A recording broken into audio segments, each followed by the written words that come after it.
Assalamualaikum warahmatullahi wabarakatuh.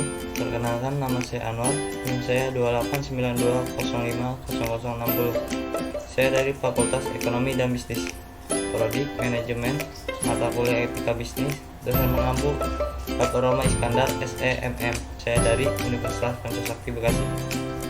Pada kesempatan kali ini saya akan menjelaskan tentang pelanggaran dari etika bisnis yang pernah terjadi di dunia bisnis. Yang pertama, saya akan menjelaskan tentang penggantar dan latar belakang masalahnya.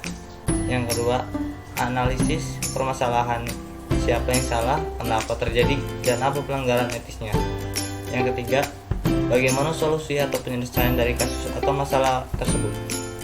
Yang pertama, ada contoh pelanggaran PT Megasari Makmur. PT Megasari Makmur adalah perusahaan yang cukup terkenal dengan salah satu produknya berupa obat nyamuk dengan merek HIT. Namun belakangan diketahui jika produk tersebut telah melanggar etika bisnis.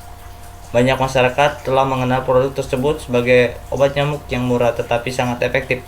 Sayangnya, merek itu pada akhirnya harus menarik diri dari peredaran. Alasannya karena mengandung zat efektif, zat aktif, profosfur, dan diklorofos, yang merupakan salah satu bentuk pestisida. Pihak kesehatan menilai jika zat tersebut sangat berbahaya untuk sistem kesehatan manusia.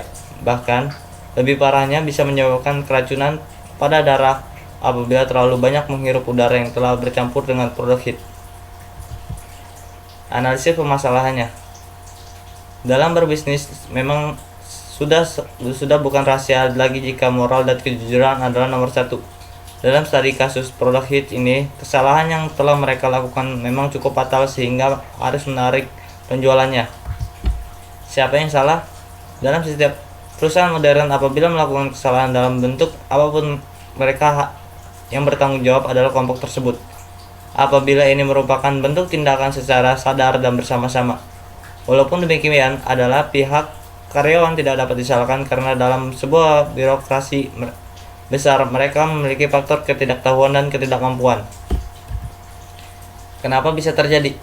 Perusahaan pada hakikatnya tersusun atas birokrasi atau sistem yang runut dan sistematis, sehingga dalam sebuah keputusan tidak mungkin dilakukan oleh seorang diri. Jadi sudah pasti bentuk pelanggaran ini merupakan kesalahan bersama.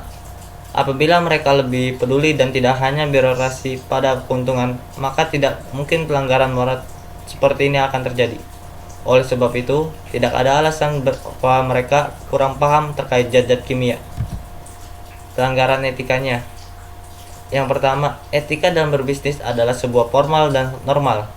Hanya saja tergantung dari pelaku usaha tersebut bagaimana cara menerapkannya pada organisasinya.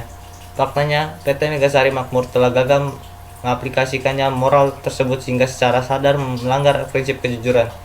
Yang kedua, hanya berasumsi berdasarkan keuntungan sebesar-besarnya dengan biaya produksi minimal. Bukan berarti bisa mengabaikan begitu saja dampak negatifnya. Meskipun pada akhirnya sudah meminta maaf, akan tetapi seharusnya mereka bisa berpikir lebih cerdas mengenai efek jangka panjangnya. Bagaimana solusi penyelesaiannya? Sebagai bentuk hukuman dan tanggung jawab dari proses pihak produsen, mereka bukan hanya sekedar minta maaf, tetapi juga bersedia untuk menarik seluruh produk obat nyamuk tersebut dari pasaran. Setelah itu, mereka mengajukan surat perizinan untuk memproduksi lagi.